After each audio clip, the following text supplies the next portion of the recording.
ارأیت من اتخذ الہہ ہواہ، کیا آپ نے اس شخص کو دیکھا ہے جس نے اپنے نفس کی خواہش کو ہی اپنا خدا بنا لیا؟ ارأیت، کیا آپ نے دیکھا ہے من اتخذ الہہ ہواہ، اس شخص کو دیکھا ہے جس نے خواہش نفس کو ہی خدا مان لیا؟ نبی پاک صلی اللہ تعالی علیہ وسلم نے ارشاد فرمایا، آسمان کے سائے کے نیچے اللہ کے سوا پوجے جانے والے معبودوں میں سے سب سے سنگین اللہ کے نزدیک وہ معبود ہے جو لوگ اپنے نفس کی خواہش کو معبود بنا کے پوجتے ہیں۔ رب کہتا ہے انہوں نے اللہ کے مقابلے میں معبود بنا لیا۔ کس کو؟ نفس کی خواہش کو۔ ایک طرف اللہ کا حکم ہے، ایک طرف نفس کی خواہش ہے، چلتے کس طرف ہیں؟ رب کہتے ہیں انہوں نے نفس کی خواہش کو اپنا معبود بنا لیا، اللہ کا حکم نہیں مانتے۔ میں آپ سے ایک بات پوچھتا ہوں، جنازے کو بھی نماز ہی کہتے ہو نا؟ اس کا پورا نام کیا ہے؟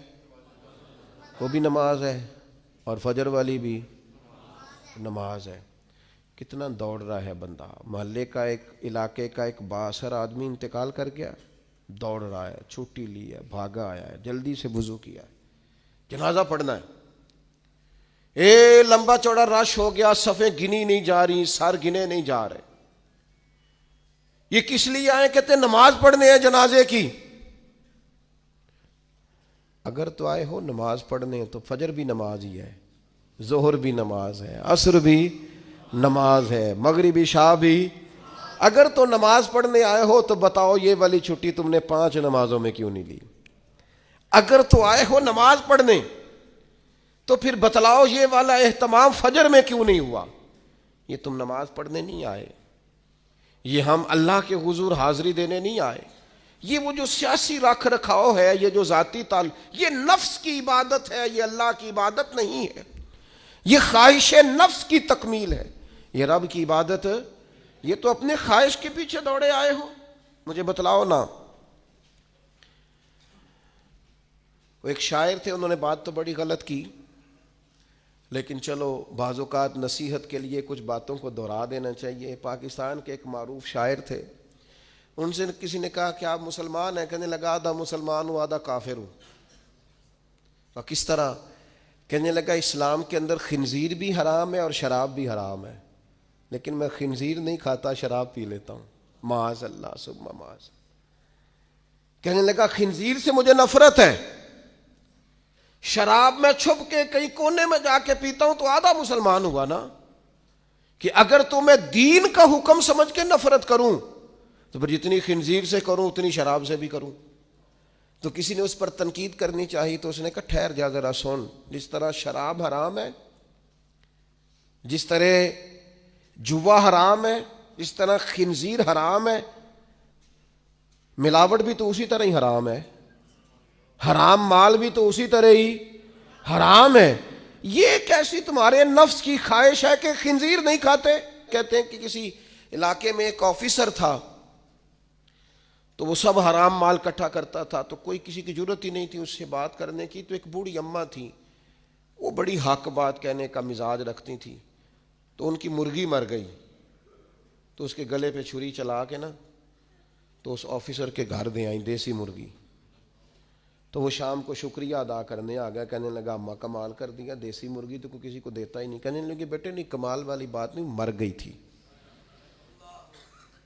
تو وہ ناراض ہو گیا، کہنے لگا مر گئی تھی تو میرے گھر کیوں دے دی؟ کہنے لگی سارا محلہ جانتا ہے تو سارا حرام کھاتا ہے۔ تو میں نے کہا یہ کروڑوں حرام کھا گیا تو کوئی مشکل نہیں، تو ایک مرغی سے کیا تکلیف دے گی؟ تو وہ اللہ نے اس کے دل میں بات ڈالی، اس کو اثر ہوا، وہ رونے لگا، کہنے لگا بات تو ٹھیک کر رہی ہے، کروڑوں روپیہ حرام کا آئے تو وہ چونکہ نفس پسند کر رہا ہے تو وہ ٹھیک ہے، اور ایک مرغی صرف چھری نہیں چل سکی، مر گئی، تو اس سے الٹی آ رہی ہے، کہہ رہی ہے کیا مطلب ہے اس کا؟ وہ ہمارے ایک دوست ہیں، وہ کہتے ہیں ہمارے زمانے میں لوگ اس طرح کے پرہیزگار ہیں کہ ایک شخص کو ایک نیا جوتا مل گیا کہیں گرا ہوا، اس نے اس کا مالک ڈھونڈنا شروع کیا، کسی کا نیا جوتا گر گیا سڑک پہ تو ڈھونڈتا رہا، ایک پیر تھا، ڈھونڈتا رہا، وہ کس کا ہے بھائی، کس کا ہے؟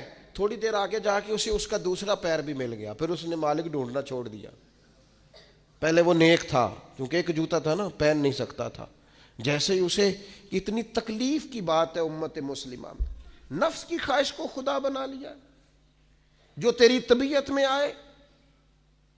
ویسے ماں باپ کو تو وقت نہیں دے سکا، ویسے اگر تجھے کہا جائے کہ ماں باپ کی طرف سے کسی یتیم بچے کا خرچہ اٹھا لے، وہ تو نہیں اٹھا سکتا۔ تیرے ماں باپ چلے گئے، ان کی وجہ سے تو کسی غریب بہن بھائی سے تعاون کر تاکہ ماں باپ خوش ہوں، ایصال ثواب، وہ تو نہیں کر سکتا۔ دیکھیں چیلم پہ 50 پکیں گی، جو کہ پتہ چلے نا برادری کو کہ جناب نے چیلم کیا۔ یہ نفس کی خواہش کو خدا بنا لی۔ سیاسی افطاریاں ہو رہی ہیں، کسی کی نیت پر شک نہیں، اچھی نیت سے لوگ افطاری کراتے ہوں گے، لیکن وہ گھروں کا بھی تو ہمیں پتہ ہے نا کہ جہاں لوگ آٹا بھی اس لیے تھوڑا پکاتے ہیں کہ کل بھی اس کی ضرورت ہے۔ وہ محلے کے گھر نظر نہیں آتے؟ افطاری کے لیے ایک سجن بلایا جو پہلے کروڑ پتی، اور بلایا کہاں سے؟ لاہور سے، اسلام آباد سے، فیصل آباد، تو جو تیرے ارد گرد تھے۔ نفس کی خواہش کو خدا بنا لیا۔ بندہ مومن کی یہ شان نہیں ہے۔